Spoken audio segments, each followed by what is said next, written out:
Assalamualaikum warahmatullahi wabarakatuh. Kami dari kelompok 5 di sini akan mempresentasikan mengenai peran dan pengelolaan unsur nitrogen dalam kesuburan tanah dan pertumbuhan tanaman.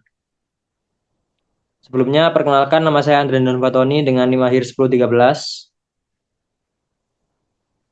Saya Elisha Arianti dengan NIM akhir 1023.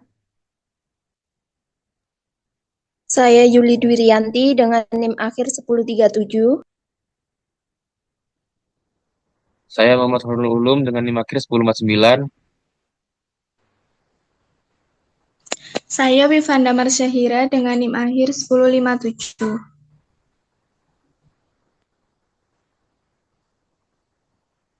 Untuk latar belakangnya sendiri yaitu kesuburan tanah adalah kemampuan tanah untuk menyediakan unsur hara esensial dalam jumlah dan proporsi yang seimbang untuk pertumbuhan tanaman.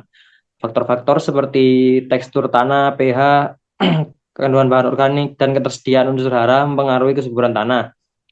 Unsur hara seperti fosfor, kalium, kalsium, dan magnesium berperan penting dalam proses biokimia tanaman. Nitrogen adalah elemen esensial yang berfungsi sebagai penyusun protein, asam amino, dan asam nukleat.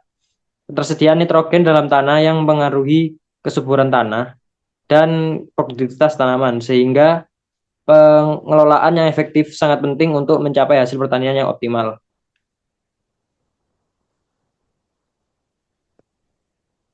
Selanjutnya dinamika nitrogen dan pemanfaatannya oleh tumbuhan. Nitrogen ini banyak terdapat dalam udara bebas dan tidak bisa langsung dimanfaatkan oleh tanaman dan harus melalui beberapa proses terlebih dahulu karena nitrogen tidak bisa diserap melalui jaringan lain selain akar. Nitrogen termasuk ke tanah melalui hujan, sisa tanaman yang membusuk, pupuk kandang, pupuk buatan seperti urea, serta bantuan bakteri rhizobium yang hidup di akar tanaman legum, seperti kacang-kacangan. Setelah itu, nitrogen mengalami proses mineralisasi di mana mikroorganisme menguraikan bahan organik menjadi amonium NH4+. Lalu dilanjutkan dengan proses nitrifikasi yang mengubah amonium menjadi nitrat, NO3-. Bentuk nitrogen yang mudah diserap tanaman. Karena NO3- ini eh, merupakan ion negatif, makanya bentuk nitrogen ini mampu diserap diserap tanaman lebih baik daripada NH4+. Sebagian nitrogen juga bisa ditahan oleh mikroba melalui proses imobilisasi untuk mendukung pertumbuhan mereka. Namun jika kondisi tanah terlalu basah atau kekurangan oksigen, nitrogen dapat hilang kembali ke udara melalui proses denitrifikasi. Eh, ini adalah siklus nitrogen. Pertama, nitrogen dihasilkan oleh sisa tumbuhan, hewan, dan ada di udara. Setelah itu, nitrogen akan diuraikan oleh bakteri di dalam tanah. Kemudian, dekomposer juga ikut andil dari sisa-sisa hewan dan tumbuhan. Kemudian, setelah dikomposisi, kemudian nitrogen diubah menjadi NH4+ dan nitrat NO3- serta nitrit NO2-. Tetapi yang dapat diserap oleh tumbuhan itu NH4+ dan NO3-.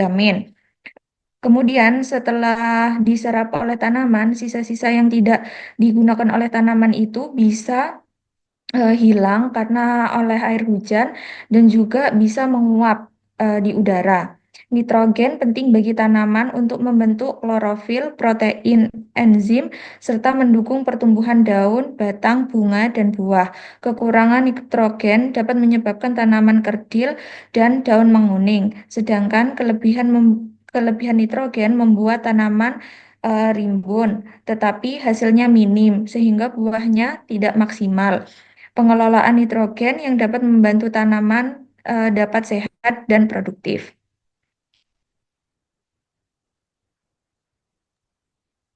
Baik, kemudian ada metode pengaplikasian nitrogen.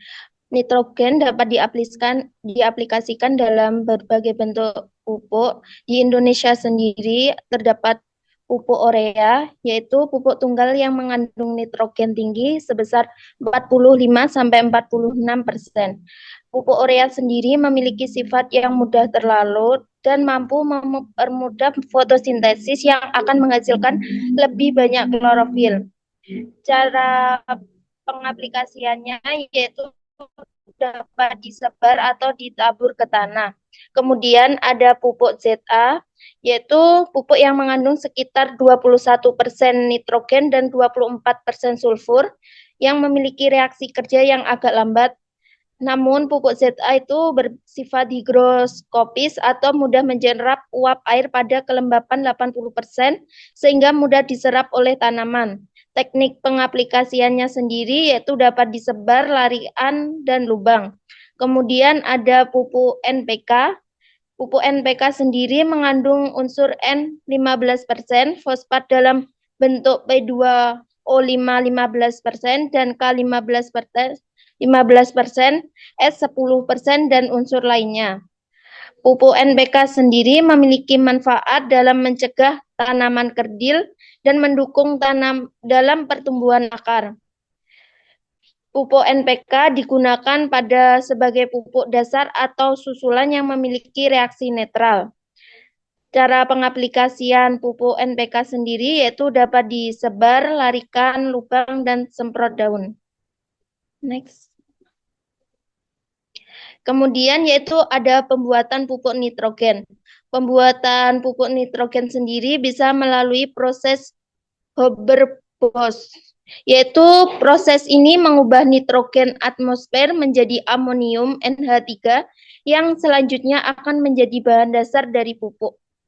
Proses ini menggabungkan nitrogen dan hidrogen dengan memanfaatkan tekanan dan suhu tinggi dan bantuan adanya katalis untuk menghasilkan amonium.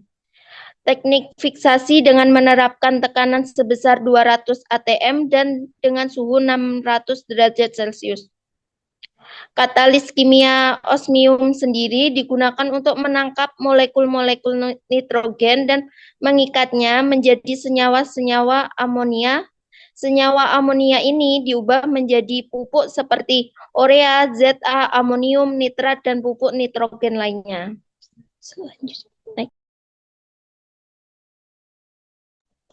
Selanjutnya ada dampak kelebihan dan kekurangan nitrogen pada tanaman.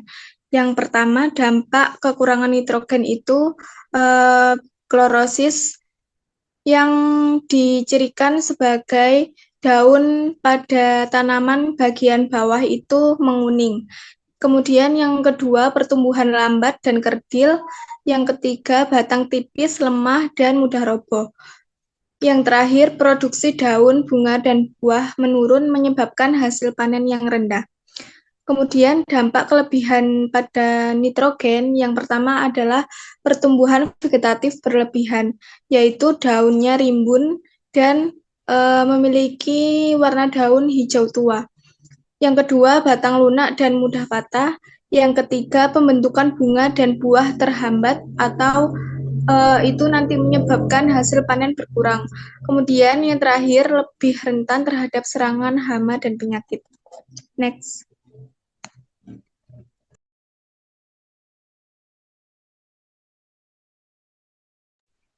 Selanjutnya di sini ada interaksi antara nitrogen dengan unsur hara lain dalam sistem tanah dan pengaruhnya terhadap nutrisi tanaman.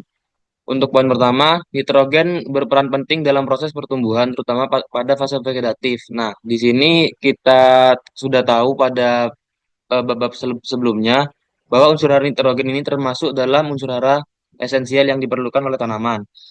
Oleh karena itu, unsur nitrogen diperlukan untuk merangsang pertumbuhan akar dan meningkatkan metabolisme tanaman. Pemberian pupuk N dan P secara bersamaan dapat menimbulkan interaksi positif terhadap biomasa total tanaman. Jadi di sini jika unsur hara nitrogen dan juga unsur hara P disatukan, maka interaksi ini dapat terlihat pada tanah yaitu tanah regosol dan latosol, di mana kombinasi kedua pupuk tersebut meningkatkan pertumbuhan tanaman jagung dibandingkan dengan perlakuan kontrol. Di sini dikutip dari Syamsuddin.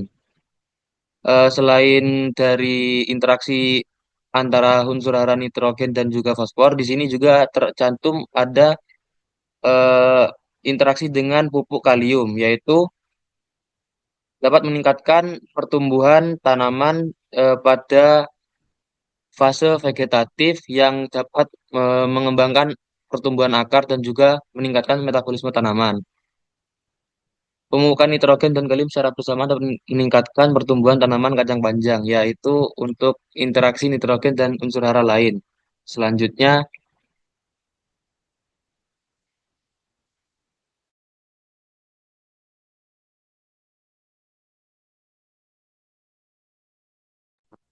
Untuk kesimpulannya, kesuburan tanah dipengaruhi oleh nitrogen yang berperan dalam pembentukan protein, asam amino, dan klorofil untuk fotosintesis. Proses mineralisasi dan nitrifikasi membuat nitrogen tersedia bagi tanaman dalam bentuk amonium dan nitrat. Penggunaan pupuk nitrogen seperti urea, ZA, dan NPK harus harus tepat agar meningkatkan hasil panen tanpa merusak lingkungan. Pengelolaan nitrogen yang bijaksana penting untuk pertanian berkelanjutan dengan mempertimbangkan interaksi dengan unsur hara lain. Mungkin sekian presentasi dari kelompok kami. Mungkin jika ada pertanyaan dari Pak Randy bisa langsung di